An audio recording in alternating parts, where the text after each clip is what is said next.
Record shall reflect that Superintendent Dr. Jaime Aquino is also present. Mr. Ramos will lead us in the pledge to the U.S. and Texas flag.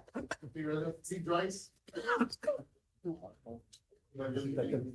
flag of the United States of America and to the republic of which it stands, one nation, under God, indivisible, with liberty and justice for all. Honor the Texas flag. I pledge allegiance to thee, Texas, one state, under God, one and indivisible.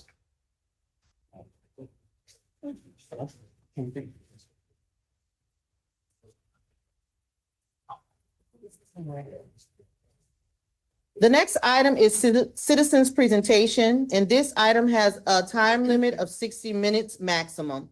Citizens are offered an opportunity to address the board at public meetings with comments and concerns related to the district business and public policy. Citizens wanting to address the board are required to register at the sign-up sheet found at the entrance of the meeting room. The sign-up sheet was made available 1 hour before the meeting and removed at the beginning of the meeting. Only citizens who have completely and timely registered on the sign-up sheet will be called to speak. We do ask that when you're called upon, only the speaker approach the podium. We respectfully ask that you do not approach the board dais. Any handouts for trustees may be provided to our board service coordinators over here. Citizens are invited to read the notice on public comments found on the board's page on the district website and for a more detailed explanation of the rules of procedure to be followed under this section of the board meeting agenda. However, I would like to read certain provisions as emphasis on the rules of procedure for addressing this board this evening. Citizens requesting to address the board are asked to present concerns related to district matters and or public policy. The board requests that presentation not include statements that may be considered defamatory.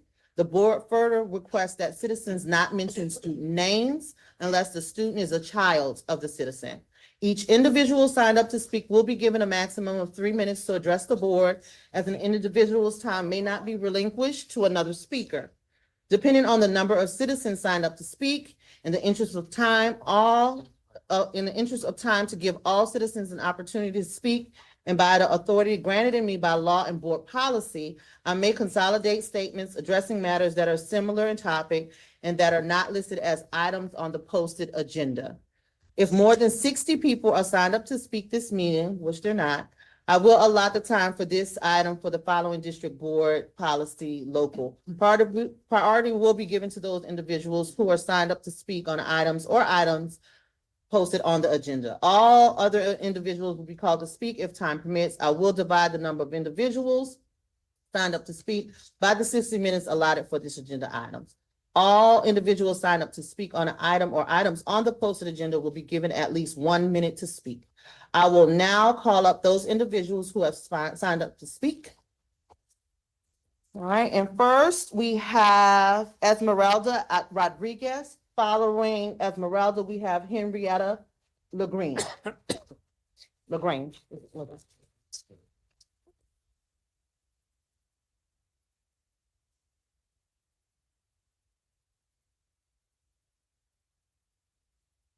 My name is Esmeralda Rodriguez from St. Timothy's Catholic Church and Cops Metro. We are greatly concerned about the current state of Carvajal Elementary and Rhodes Middle School, which are located in one of the poorest zip codes, 78207, in the city. We understand the reality of the situation facing these schools. The school district has to do something different. We need to reimagine these schools. We need to be investing in our public schools, not disinvesting from the neighborhoods that rely on it the most. Our children deserve high-performing schools. We want a high-performing school for our children. Cops Metro wants to see a public transition plan to build a new K-8 school. We want to work with the district to ensure that transition is the least disruptive to families as possible, including guaranteed transportation and clear communication on every step of the way.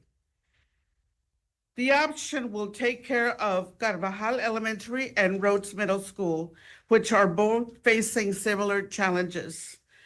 COPS Metro wants to work with the school district to ensure that parents and community organizations that offer resources to the students are welcomed into the schools as partners and not excluded from the decisions-making process. COPS Metro and St. Timothy Parish continues to advocate for investments in the West Side. We worked to pass a bond in 2023 that would bring a new skate park to our community. It is currently being built. The 2020 SAISD bond money is there, but it can't stay on paper. It needs to be invested where it matters the most, our schools. Finally, Carvajal and Rhodes Middle School closed during this transition. Families must not be made to pay the price. We expect continuity and stability for our children.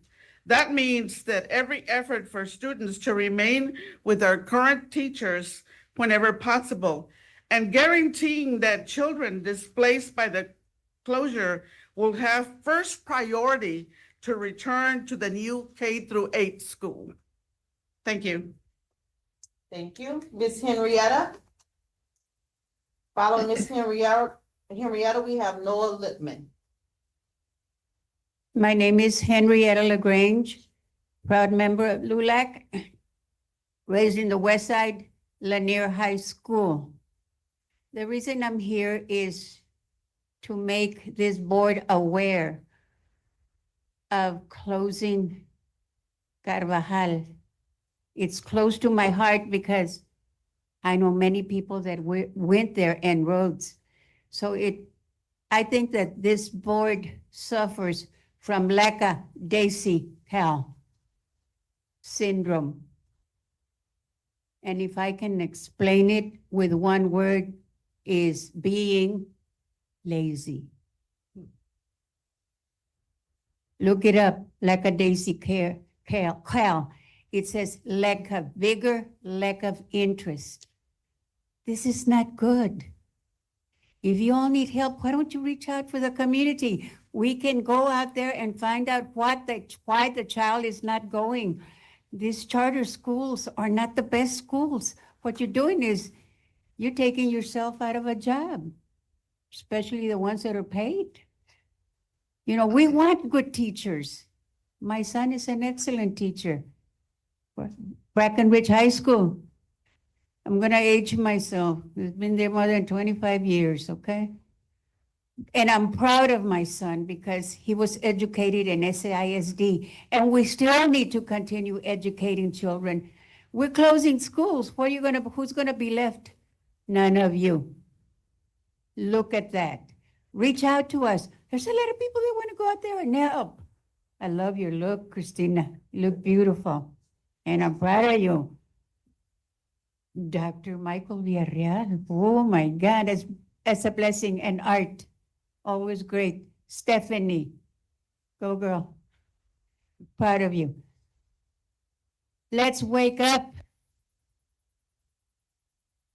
Let's do something. You know, there's a lot of people that want to help. You all just don't know how to reach out to us. Am I passionate? You better believe I'm passionate. West Side, still West Side. Always West Side. You can't get that out of me. Do something. Call us in. You know, and it's sad that you just decide to do things with, you know, there's a lot of people that want to keep it because they may not live in the district, but they went to the school in the district. Art, where did you go? Lanier? You say Lanier? Okay, if not, I forgive you. But it's beautiful being you know, because I'm an herbal doctor. 4th level master Chinese medicine, certified hypnotist. And I tell everybody, I'm Lanier High School because they say nothing good comes out from the West Side. I think I'm good. Thank you. Thank you, Ms. LaGrange. Next, Noah Lippman. Following Mr. Lippman, we have Brenda Joyce. Madam President, board members, Superintendent Aquino, good afternoon. My name is Noah Lippman, and I seek to address the board in support of the administration's desire to close Carvajal Elementary and relocate the students and teachers to another building. I'm a nationwide consultant for College Board's Advanced Placement Program and a resident of SAISD District 2. Until May 30th, 2025, I was a master teacher advanced placement specialist at Highlands High School here in SAISD, where I taught AP US History, AP American Government, AP Macroeconomics, and AP African American Studies, and helped run the school's advanced placement program. I was a member of the Always Learning Committee, and I presently serve on the Strategic Committee of SAISD's Children's Committee. I'm a previous winner of SAISD's Distinguished Teacher of the Year Award and was recognized as one of College Board's National Teachers of the Year. Prior to working as a university professor and high school teacher, I was a trial lawyer based in New York with a nationwide criminal litigation practice that included trials here in the state of Texas prior to my retirement as an attorney. I've provided my background in order to support my knowledge and understanding of the public education system and the difficult decision that this board presently faces. At the previous board meeting, a number of local residents spoke on this issue and pleaded for the school to remain open for essentially two different reasons. These two reasons, which have some merit, were the school's rich 75-year history and its physical presence in the community made it easier for the students to travel to and from the school. What the residents did not address was the school's continued failure to educate its students and the declining enrollment, which has resulted in combining students who are in the second and third grade in the same classroom with the same teacher. As a parent, if someone had told me that my daughters were going to be put in such a situation during their most formative education years, I would have immediately moved them to a different environment. I will be the first to admit that my expertise in the education field rests at the high school and college level and not at the elementary school level. However, I can state unequivocally that the majority of the SAISD students entering the 7 comprehensive high schools are unprepared for the courses that await them. We have some outstanding scholars, but we also have a large number of students whose elementary and middle school background has not adequately prepared them to properly advance at the high school level. As a district, the majority of our high school students can't even pass the low-level TSI exam and thus face the problem of having to take remedial classes at the community college just to begin their college education, even if they speak to do that. Much of this failure can be traced back to the failing education the students received at their elementary and middle schools. This failure takes place despite the heroic efforts of the hardworking teachers and administrators who struggle every day to overcome the numerous obstacles faced by our students. A little more than a decade ago, this very board, working with a different superintendent, failed to act in closing schools despite a rapidly declining student enrollment. Our present superintendent, like me, a former New Yorker, has bravely recognized the fiscal and educational challenges that our district faces and has proposed closing an elementary school that has been given an F rating by the state for the last 3 years. I urge this board to show the same courage and meet the obstacles we are facing head on. Allowing schools such as Carvajal to remain open only increases the pain that will result down the road. Please support your superintendent and administration in their difficult decision to close the school and relocate the students to a school setting that will work for them. Thank you. Thank you, Mr. Lippman. Ms. Brenda Joyce. Following Ms. Joyce, we have Michael Valdez. Good evening. My name is Brenda Joyas. I am a city urban planner by trade. I've been doing this for over 15 years. And I just recently moved back to San Antonio and found out that there's a lot of schools that have been closed, especially on the east side. So I started doing some research and I found out, especially on Frederick Douglass Elementary, that the community, of course, as other communities, do not want to see these schools closed. So I want to present an option to you of a private-public partnership with the school district with a nonprofit that I have just started, to where we would leave it, part of the school open as a community center, the cafeteria, the library, the facilities like an auditorium, maybe the grounds if there's play areas, and then the other part do a more of a hostel or short-term rental to be able to pay for anything that's needed for the building. So there are options up there.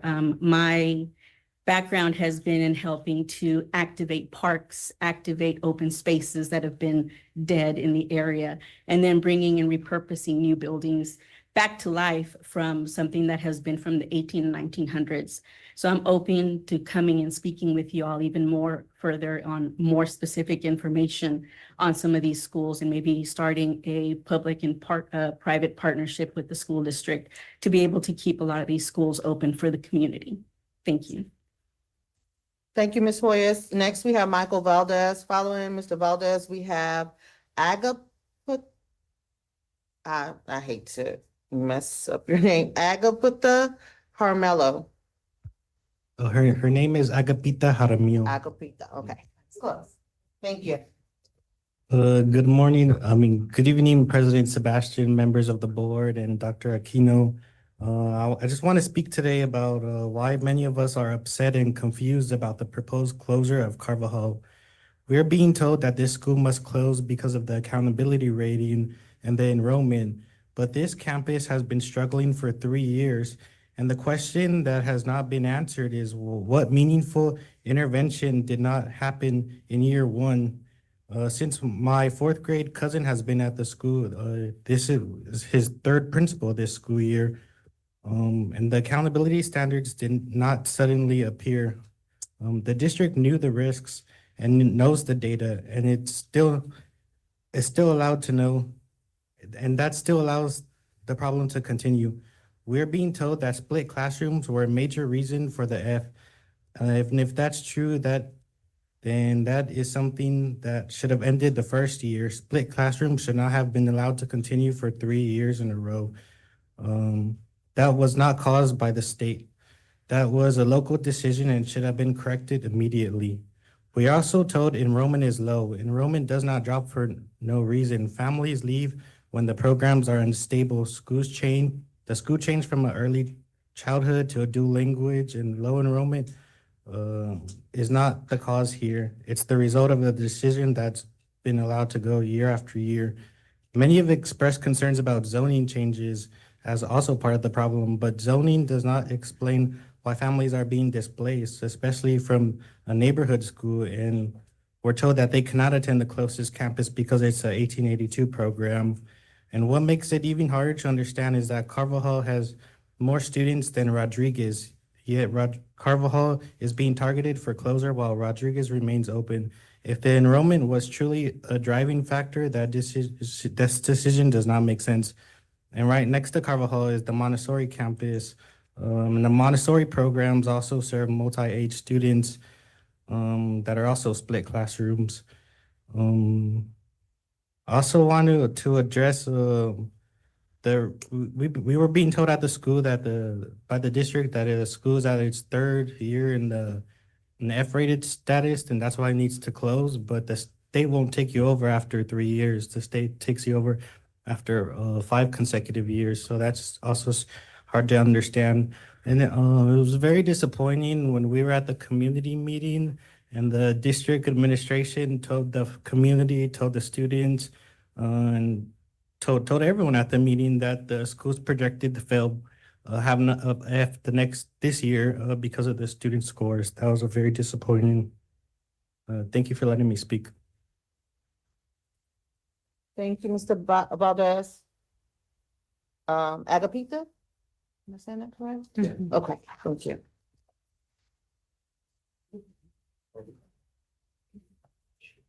Good afternoon.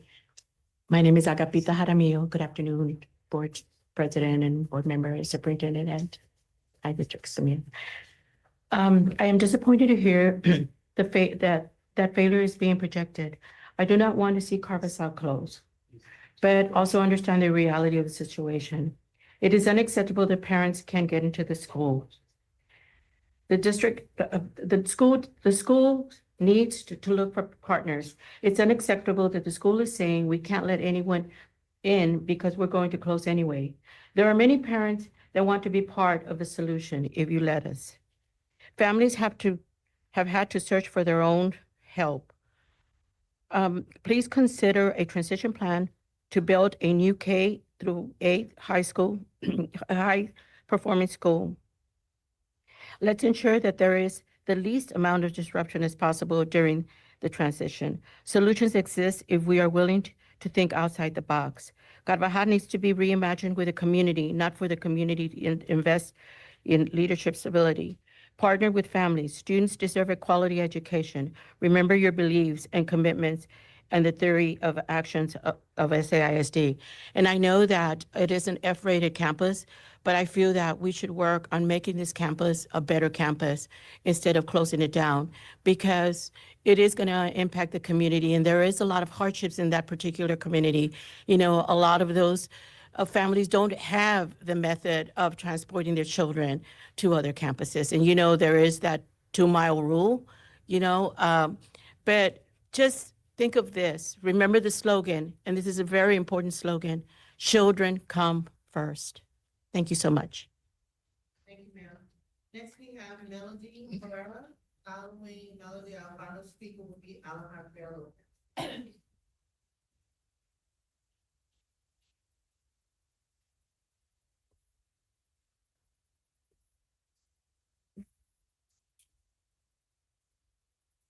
Good evening, President, trustees, superintendent. My name is Melody Herrera, and I am here tonight asking you to vote against the closure of Carvajal Elementary.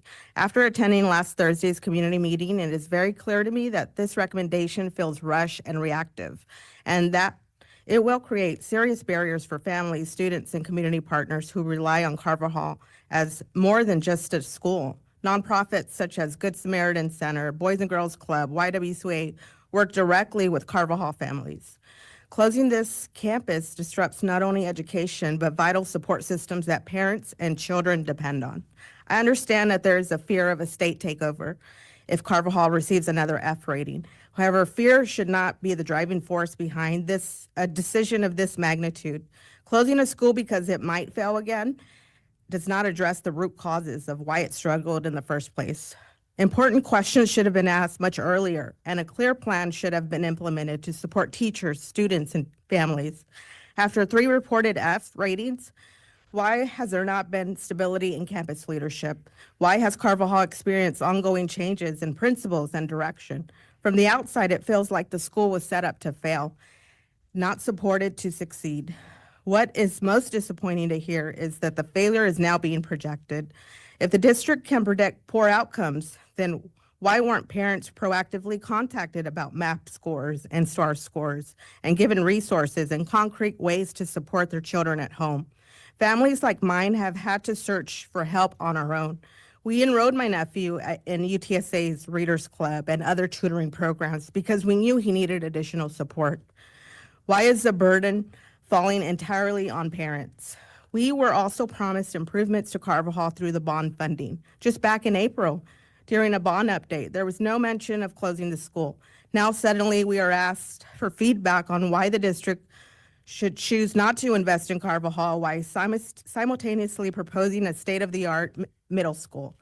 This sudden shift raises serious concerns about transparency and trust. Low enrollment has been cited, yet more than 130 students are zoned for Carvajal, but attend other campuses due to years of instability. Just down the street, Rodriguez Montessori serves 186 students and is a B-rated school. That tells me solutions exist if we are willing to think outside the box. If Carvajal needs to be reimagined, then do it with the community, not to the community. Revisit boundary maps, invest in leadership stability, partner with families, give students what they deserve, and remember your beliefs and commitments and theory of action of SAISD. Please do not close Carvajal Elementary. Choose support over abandonment. Thank you. Thank you, Ms. Herrera. Finally, we have Alejandro Lopez.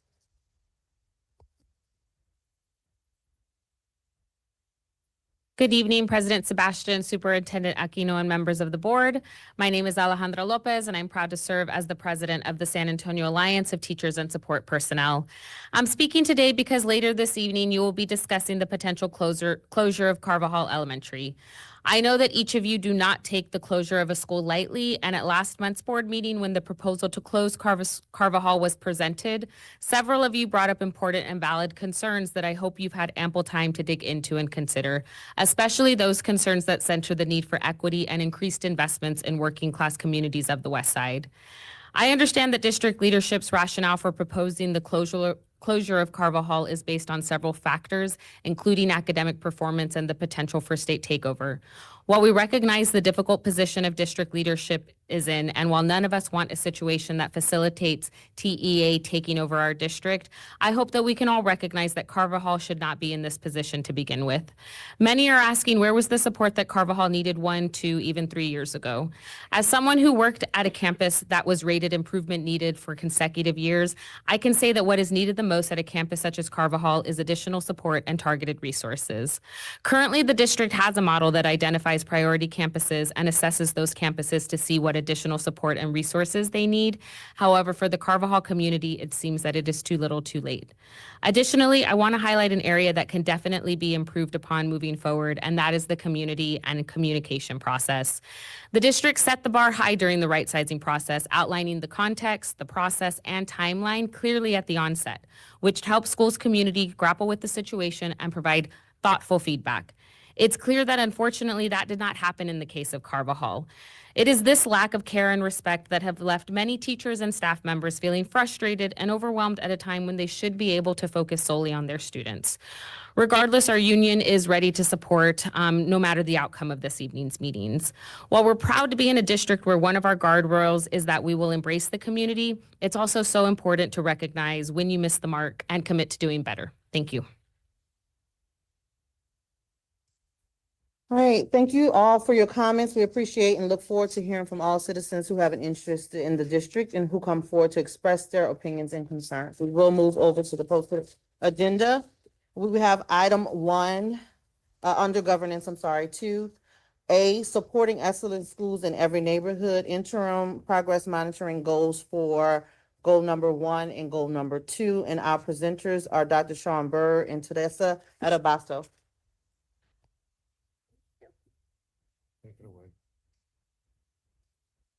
Good evening, board members, President Sebastian, Superintendent Aquino. Today, we are providing progress monitoring of our interim goals for board goals 1 and 2. So just a reminder, board goal 1 is to improve reading outcomes for all students. In order to achieve this goal, we have set up 3 interim monitoring goals, interim goals. Those goals look at the performance of grades 3, 6, and 8 throughout the school year. We come here tonight to provide middle of year data for our grade 3, 6, and 8 students. Starting with grade 3, you could see beginning of year, 17% of our students were meeting grade level standards. By middle of year, this has increased to 27%, meeting grade level standards. Now, our interim target is 45%. I think it's important to note that there are 394 students in grade 3 that are at a level of high approaches. Now, why is that important? Because those students are just below where we want them to be, which is on grade level. If all of those students through intervention do meet the standard of meeting grade level standards, then that 27% could jump as high as 41%. So the next grade is grade 6. Looking at grade 6, BOY to MOY, again, we do have improvement. Similar to grade 3, we've identified 263 students at this level of high approaches. And again, with those students, with current interventions, we anticipate a potential increase of 40%, from 40% to 50%. Keep in mind, the interim target is 46%. Our middle of year performance is at 40%. Grade 8.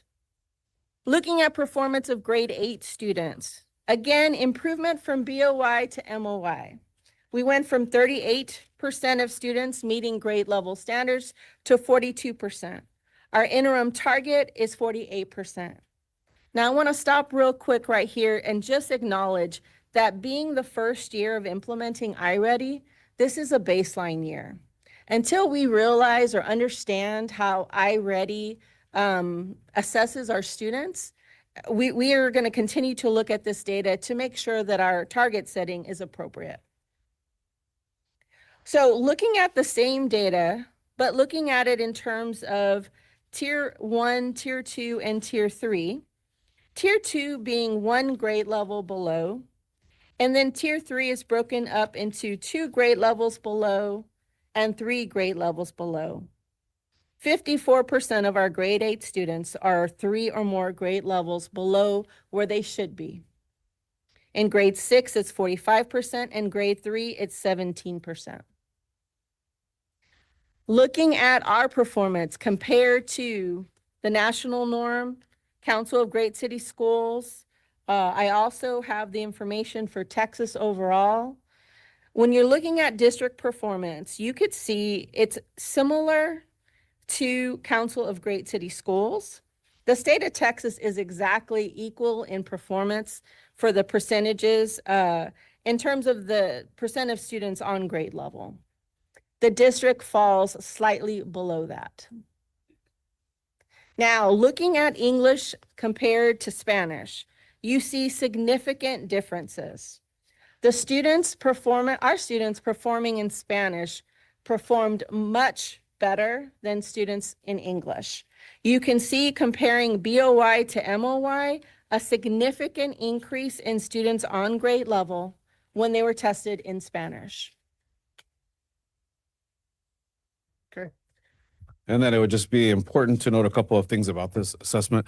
So the middle of year assessment, it tests all of the TEKS, so it's as if the year is over. So there are some TEKS that have not been taught, so that's why you wouldn't see complete grade level alignment right now. And it's also important to see that our 6th and 8th graders actually perform better on the middle of the year than last year's 6th and 8th graders at the end of the year star. So that's a promising data point. Considering it's the middle of the year. And then, of course, as Teresa just mentioned, the Spanish results were much stronger than the English testers. And then it's also just important to note this is one data point. We also are collecting lots of other data points, including exit tickets on a weekly basis, including district formative assessments. So this is one data point for you to consider. And then I just want to talk quickly about our priority schools. We have specific actions for the 17 priority schools rather. So there's a high dosage tutoring that has been implemented starting in either the week before the holiday or starting today, where targeted students are being given high dosage tutoring on a daily and weekly basis. And we have also repositioned some central staff and made some changes to the master schedule at schools so that we can support schools that have additional needs that we've identified. And then just today, all the principals have turned in their rapid response plans, which will detail exactly, based upon targeted students, exactly what actions to take so that those students are given the best shot to perform at the end of the year on the STAR exam.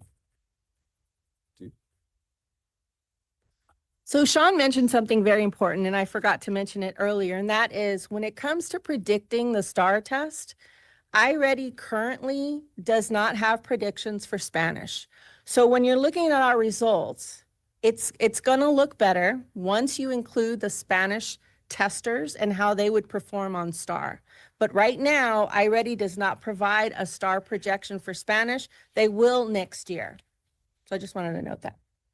Okay. Board Goal 2. Our overall Board Goal 2 is to improve math outcomes for Black students. We are going to progress monitor grades 3, grade 6, and grade 8 for Black students. When you look at grade 3 performance, keep in mind the small number of students that are included in this data. So we do see for Black students an increase from BOY to MOY.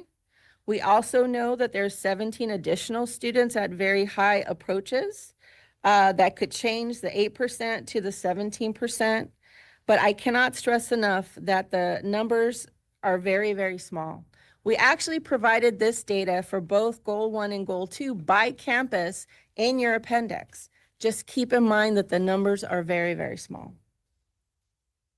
Grade 6, looking at performance BOY to MOY, again, there is improvement. If we can capture those 28 students and get them to on grade level, that 13% could change to 31%. But right now it stands at 13% and our interim target was 36%. For grade 8 students, here you don't see any change from BOY to MOY for grade 8 students. Again, 21 additional students at high approaches. With intervention, 10% could turn by the end of the year to 23%. As Sean mentioned, this is a snapshot at MOY considering the entire school year, right? So this is where our kids stand right now. Looking at the diagnostic information, again, for grade 8 students, for Black students, 64% are 3 or more grade levels below. For grade 6, 39%. And then for grade 3, 16%. Looking at how our students compare to Council of Great City Schools and the national norm, here the state of Texas did perform slightly higher than the Council of Great City Schools, but SAISD came in performing slightly lower than the Council of Great City Schools and Texas when comparing the number of students on grade level. Now, again, looking at the detailed information by race. And then we have from fall to winter. So when you see the improvements that you saw in the other slide, it's because in the fall, we had 43%, 44% of our students, 2 grade levels below, 3 grade levels below. We have decreased that percentage. We went from 8% on grade level to 22%. So we do see progress. And this is similar, just like the other group that we just talked about. We've seen modest improvements of students moving towards grade level, but and again, the groups are small here. So all of our schools are developing plans to implement additional interventions specifically for Black students so that they can move towards their growth goals. And again, this is just one data point, and we are seeing improvement, but it needs to be more rapid improvement. Okay, and that's it. We'll take your questions.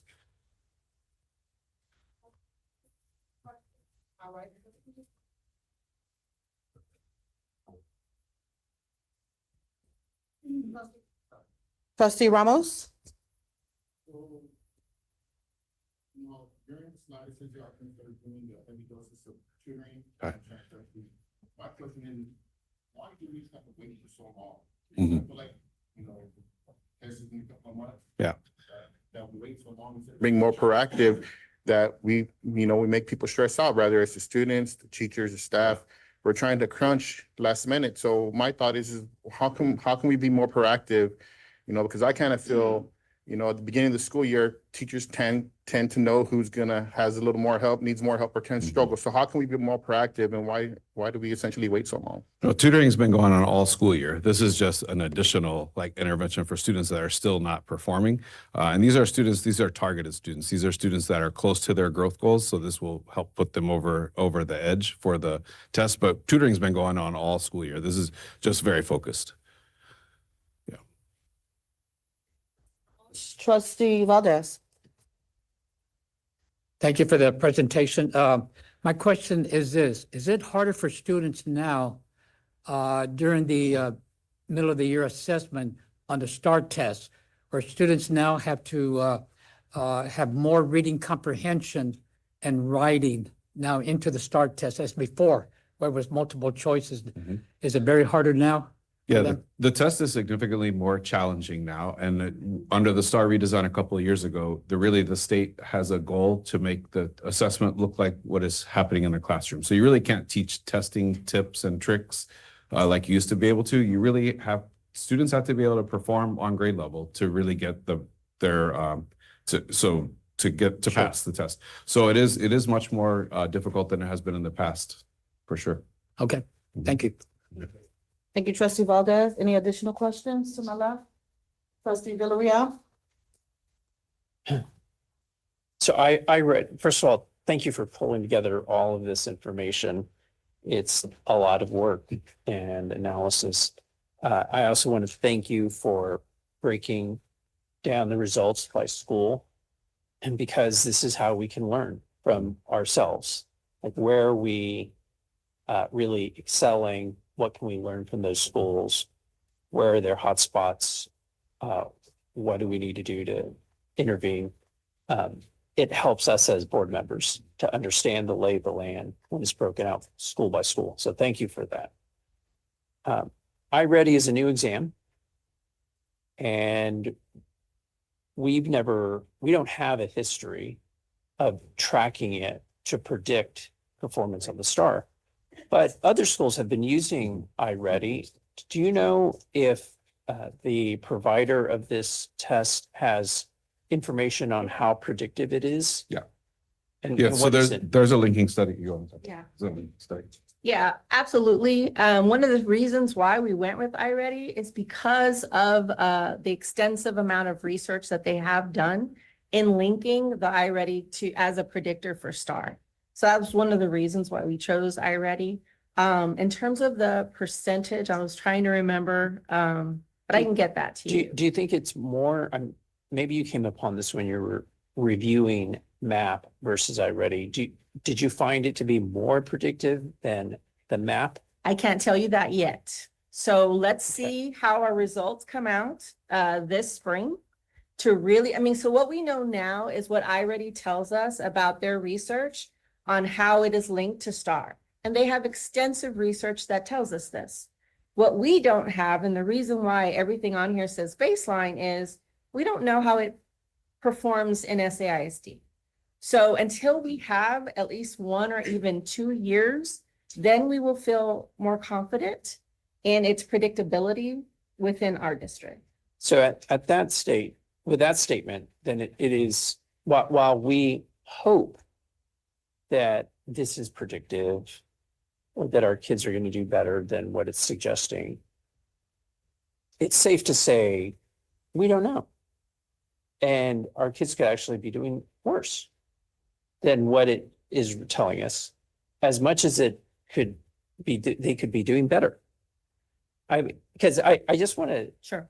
because I often hear in these presentations, the sunniest presentation of the numbers. We're just slightly below.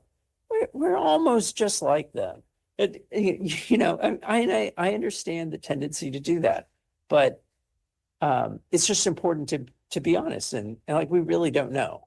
Like this is because we do not have data on this. It's a flip of the coin whether this is going to be on target or. I wouldn't go so off. far as to say it's a flip of the coin. It is true that we do not know how it behaves in SAISD, but what we do know is comparing ourselves to the national average, comparing ourselves to the state average.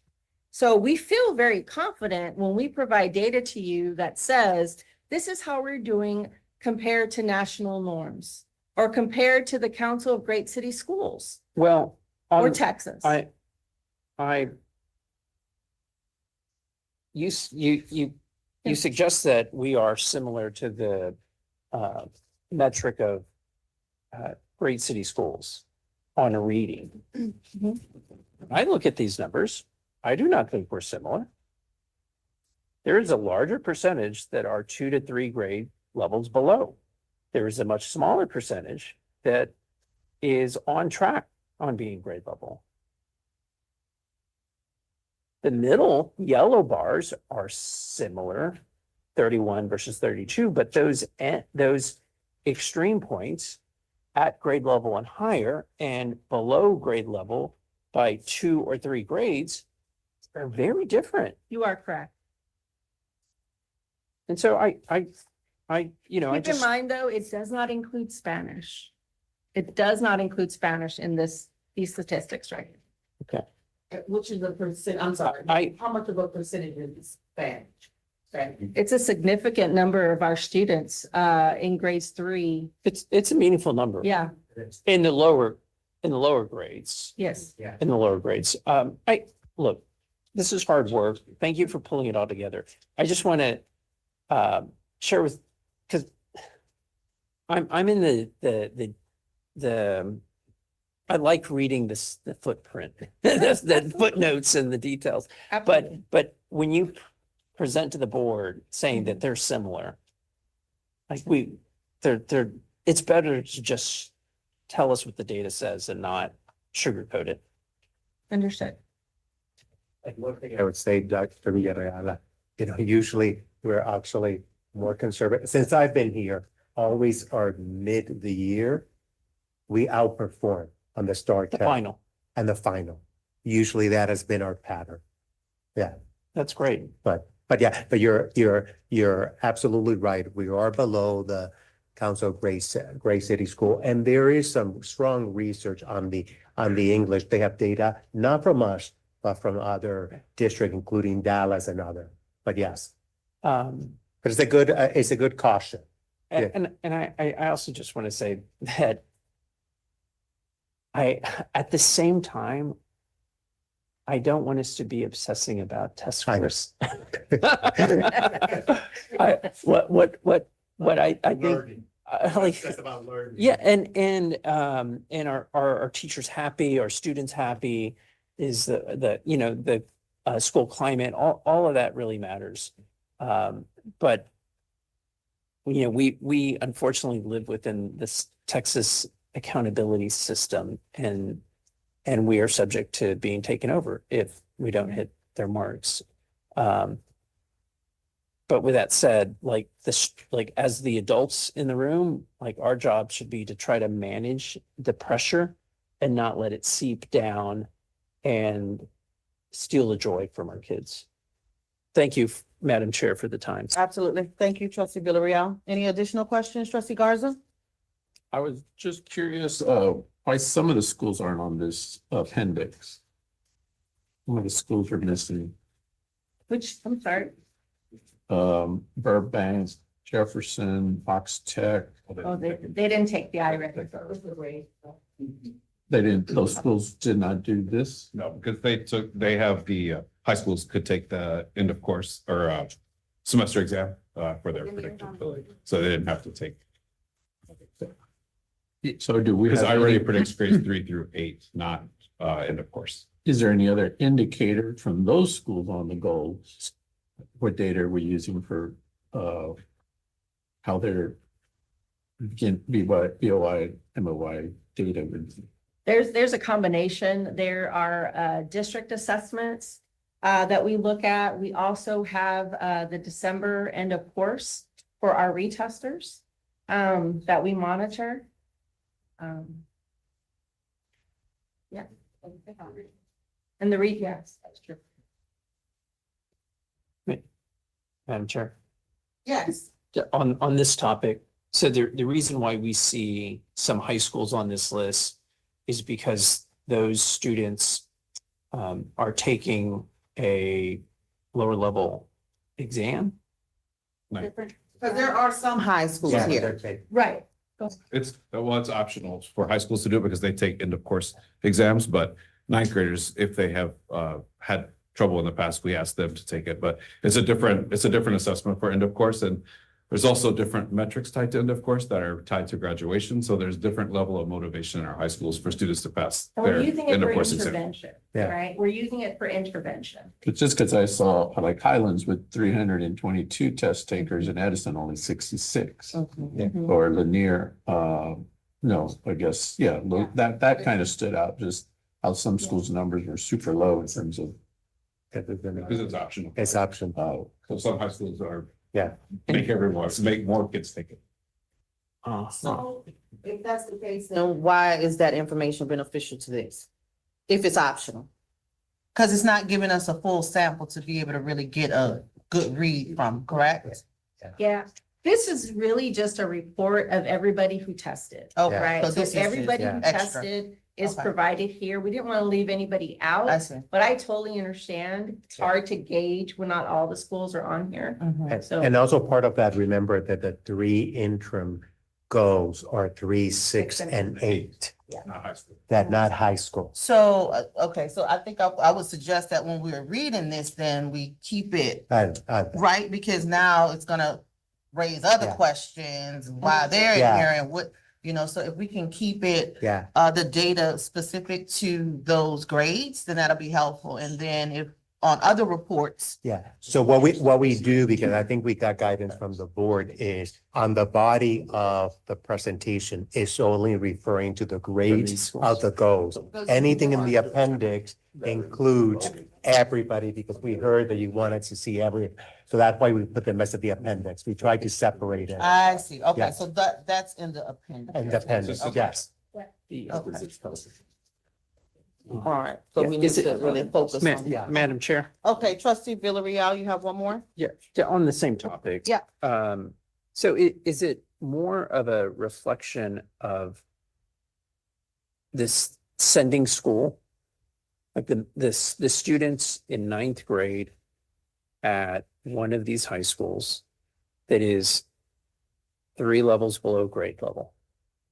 That's really not they've been at the high school for a couple of months before they took this exam. Correct. They spent 3 years at a middle school. Yeah. It really is a reflection of the middle school, not the high school. And even the elementary school. And Because even the they've been with elementary us school. For, many kids have been with us their whole career. Yeah. And they're far below grade level. Yeah. So in terms of reporting, it might be something to consider. It might be useful to, instead of labeling the student in the high school that they're in, or maybe you can also give them the high school, but also put slash Where they're- middle school. Mhm. Where they're coming from, because that I think is more of a reflection on the school that they were previously at had a lot more time with them than the high school.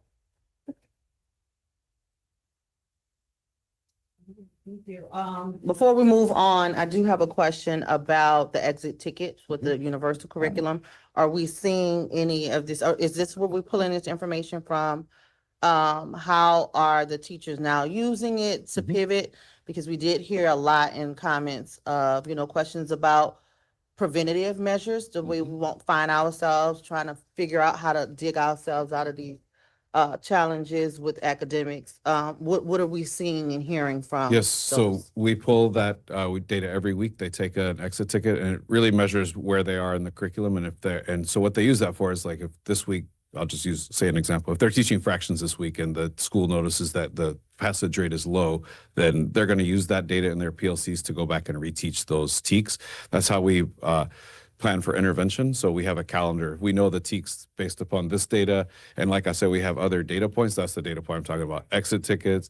We have district formative assessments. We have lots of assessments that kids take, but that is what it's used for. So we have prepared right now for the run up to the STAR, the TEKs that are highest priority that kids have not done well on based on exit ticket, based on this, and that's how they're crafting their intervention. And the other piece that I'm going to mention, because Vice President Martin had mentioned this in several meetings, like we actually have provided each campuses by classroom.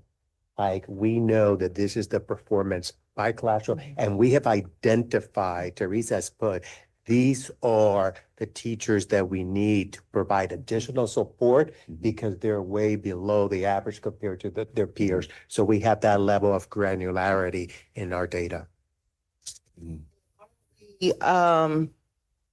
I think I may have asked this question before. Are we situating students to where they're able to be partner maybe with a student that can assist them that's on a higher level, Yep. or where We've- there's a mix where they can kind of motivate each other? Correct. And we've also made some changes at the semester. We made some changes in teachers. And and some schools are doing things like they have, the third grade, we'll just say third grade, and maybe you're really good at teaching fractions and Mr. Valdez is really good at teaching whatever.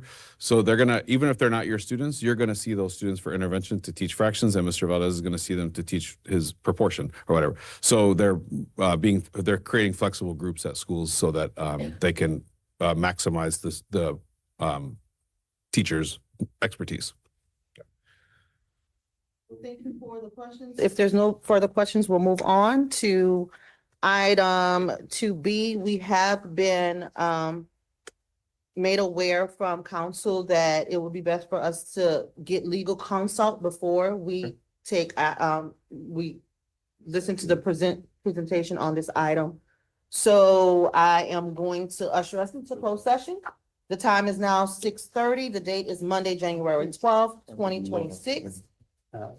And the Board of Trustees for the San Antonio Independent School District will convene in closed session as authorized by Chapter 551.071 of the Texas Government Code to consult with legal counsel on legal matters related to agenda item 2B. Update on Carvajal Community Meeting. No action will be taken in closed session. Recording So we'll be- stopped.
There's any action.